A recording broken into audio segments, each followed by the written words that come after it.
Good evening and welcome to the SVG-TV news for Monday, May 16th. I am Khalil Cato with the details. The ruling Unity Labour Party could have a new deputy leader and leader when the party convenes its annual convention in a few months. The ULP held its first National Council meeting since 2020, where the issue of leadership was raised. Prime Minister Dr. Ralph Gonsalves, who gave an update on the WeFM's Issues at Hand program on Sunday, said there was a favourable turnout for the National Council meeting, adding that the party hopes to make a smooth transition to new leadership. There's not a vacancy in the office of Prime Minister. There's not a vacancy in the office of political leader. But I discussed openly the question of moving to the transition, and certainly in to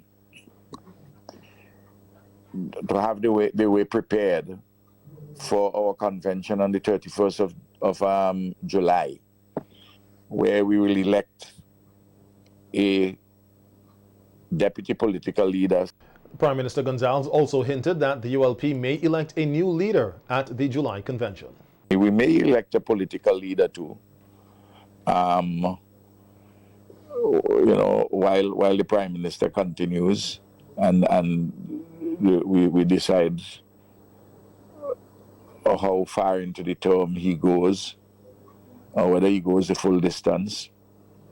All those are questions which were raised openly now, as we normally do, and we'll have discussions at our constituency levels. With numerous complaints being heard across SVG over the years regarding healthcare, the government has been giving greater attention to this specific sector in terms of policies and resources.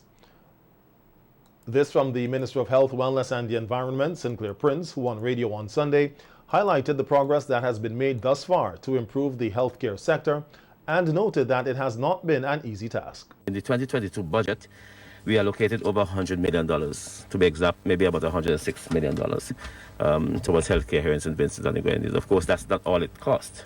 We'll put more, we'll spend more, of course. But we have been expanding the services. Putting, for instance, we have a CT scan, new one at the hospital. We have a fluoroscopy machine at the hospital, which is new. We're trying our best now to ensure we get the services of an MRI machine, a CR machine. We have put lab services at Union Island. We've just opened two health centers, one at Union Island, one at Myro. That's in the Grenadines. Reopened, I should say, at Camden Park and at Sandy Bay. We're doing tremendous amount of work at the Mental Cater Memorial Hospital at the moment. We, of course, will transition to the acute hospital at Annisvale, but we have to keep maintaining this one. It is still our main secondary care facility, and if you go there, you will see a lot of work having been done at the A&E, at the outpatient facilities, the two wards, male, female, surgical, medical. Workers and patients are happier in these environments. So we're doing a lot of work on that. We have done about 17 facilities we have done work on over the past 2 years here in St. Vincent and the Grenadines. Some have been upgraded, some have been expanded, and so on. Although many efforts are being made to improve healthcare service island-wide, the health minister said that one of the challenges being faced currently is the shortage of nurses. So as we upgrade and expand our facilities, we are mindful of the shortage of our nurses. It's a challenge which is not unique to St. Vincent and the Grenadines. Throughout the entire Caribbean, people have been migrating to more lucrative pastures, the UK, US, Canada, other parts of Europe. Even within the Caribbean, there has been some shift, to the BVI, to Bermuda. Each country in the Caribbean has been asking for nurses, and St. Vincent and the Grenadines is a fertile ground for them to recruit nurses. In keeping up with the upgrades, the government of St. Vincent and the Grenadines is in the process of negotiating funding from the World Bank for the construction of the acute care hospital in Arnisvale. Minister Prince said the hospital is expected to house 130 beds and will augment the services currently being offered at the Milton Cato Memorial Hospital. The construction of this new facility at Arnisvale will be part of the revolution which we have embarked on. This is part of the reformation, part of the transformation of the health system in St. Vincent and the Grenadines. So we're not just constructing a hospital at Arnisvale just out of the blues. It is part of an entire train of thought that and policy that we in the government have been looking at. And I'd just like to say too that there are plans, and you'll hear more about this from the other technical persons on this panel, to transfer services, personnel to that hospital when it is constructed as seamlessly as possible, so that there is not as much disruption as one could expect. And we expect that to be done sometime in the first quarter, starting construction in the first quarter of next year. I'd like at this point to thank the Minister of Finance, Mr. Camilo Gonzalez, and his team, along with the very competent team of health professionals who have been working along with engaging the World Bank in terms of negotiations and getting the funding. Of course, we started off thinking it would cost us over $50 million. Now it's nearly $80 million, or maybe more than that, you know. You know what has been happening in the terms of the economic situation in the world over the past 2 years. So the prices have soared. But I think from what I got from the Ministry of Finance and the Prime Minister's office is that we are looking for money to close that gap. The President of India, Ram Nath Kovind, will pay a state visit to St. Vincent and the Grenadines from Wednesday, May 18th to Saturday, May 21st. This is the first ever visit by an Indian head of state to this country. While here, the Indian President will hold discussions with his counterpart, Governor General, Her Excellency Dame Susan Duggan. He will also meet with Prime Minister Dr. Ralph Gonsalves as well as other dignitaries. President Kovind will also address the House of Assembly at a special sitting on Thursday from 11 a.m. The first ever head of state to visit SVG is seen as a continuation of India's high-level engagement in the Caribbean region and emphasizes India's continued commitment to working with small island developing countries. The Indian president is currently paying a state visit to Jamaica, where he arrived earlier today. The official visit of the Indian president is expected to be a big celebration amongst the local Indian community. Part of the activities for the visit will be the renaming of the Calder Road on Thursday. The new name will be Indian Drive, in honor of the contribution that Indian indentured servants made to the development of the area. President of the SVG Indian Heritage Foundation, Junior Bacchus, says he believes many Vincentians do not recognize Indians as being part of the history of the island. However, he notes that the community has done a lot for the economic advancement of SVG. We have outstanding Indians who have been able to do a lot for St. Vincent and the Grenadines. We are very excited and we want to welcome as many people to meet with the president for security arrangements. There are not quite a lot of public activities, as you would recognize, in the program. The major program will be the public activity that is going to be held in Calder. So the foundation is collaborating with the Ministry of Foreign Affairs to host that activity in Calder. We are encouraging the Indian community to come out by 4 o'clock to be in Calder area. There is a decision made to rename the Calder Road Indian Drive, so that will be unveiled on Thursday. Bacchus says there were plans for a groundbreaking for the Indian Heritage, Cultural and Archives Center. However, that is being delayed due to issues with securing the land. We wanted to have a groundbreaking for a cultural center and archives in Argyle.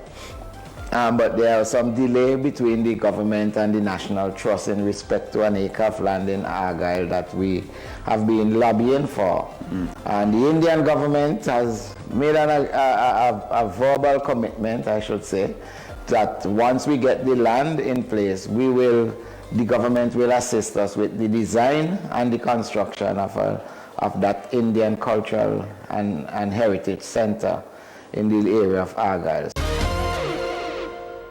3 days after the body of a young female was discovered in the Richmond Hill area, her identity has been confirmed by police. The deceased has been identified as 17-year-old Precious Ziggian Zafti Williams, a resident of Walvaroo, Sion Hill. Her identity was confirmed after police released information about Williams' tattoos and jewelry. Williams' body was dumped in a gutter close to a motor vehicle business and was found by 2 employees on Thursday, May 12th. During an interview, the employees told SVG-TV News the body had lacerations to the arms. Superintendent in charge of the Criminal Investigations Department, Clauston Francis, says Williams' cause of death has been determined and an official homicide investigation is underway. To identify the body of the young lady. Her name is Precious Williams. She is 17 years old. She was living at Cyan Hill with her guardian, Miss Gayleen Shallow. And according to the post-mortem examination, she died as a result of an injury at her throat. So the investigation is still ongoing. When SVG-TV News visited the Cyan Hill area, neighbors say they would have never believed the body found was that of Williams. They say Williams did not live at the Walvrew residence full-time, as she stayed with her boyfriend and would usually visit on weekends. They also condemned the allegations circulating on social media that Williams' family was neglectful of her. As they note, the mother had received a message from the boyfriend recently stating that Williams was well. When questioned as to whether the boyfriend is the primary suspect in her death, Superintendent Francis says that has not yet been confirmed. I cannot say that yet. No. I cannot say that. No, cannot say that. No one is in custody as yet in respect to the investigation. So now that the body has been identified, then we were able to know who the boyfriend is and who the other persons who would have been associated with her. And we have just received that information today. According to police, Williams was last seen on Friday, May 6th, when she left her home in Cyan Hill. The St. Vincent and the Grenadines Coast Guard Service pulled a body from the waters at Indian Bay Beach today. SVG-TV News understands that just after noon, a dive operation was launched to receive a body about 50 meters from the shoreline. The deceased has been identified as 23-year-old Ajonte Cox Woods. Woods was reportedly last seen by family yesterday at the Indian Bay Beach, where he was with family and friends. According to police, Woods left his clothes, phone, money and slippers and went about to enjoy the beach. However, he did not return. Coast Guard officials tell SVG-TV News that the cause of death has not yet been determined. And police are investigating a shooting in the Upper New Montrose area this evening. Reports are that one man was killed and 2 others were seriously injured. SVG-TV News will bring you more on this incident in tomorrow's newscast. And President of the St. Vincent and the Grenadines Teachers Union, Oswald Robinson, has expressed concern with the rate of crime and violence in SVG in recent times. In a telephone interview today, Robinson called for people to show more respect for life. The sort of crimes that we are seeing against our women and our girls is unacceptable, and it's a total disregard for the right to life. The right to life is a fundamental right enshrined in our Constitution and also enshrined in the United Nations Declaration on Human Rights. So I want to call on our Vincentians to show some respect for life. Life is sacred, it's given by the Creator. And whether we may have disagreements or conflict, we must be more tolerant to respect the rights and the expressions of other people.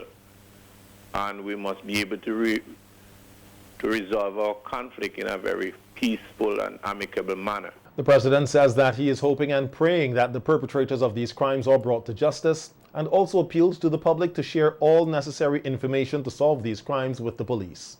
We have had killings in our country week after week, and I hope that the perpetrators would be brought to justice. Anybody who have information concerning these killings need to cooperate and collaborate with the police to ensure that we find these people or person and that they are brought to justice speedily.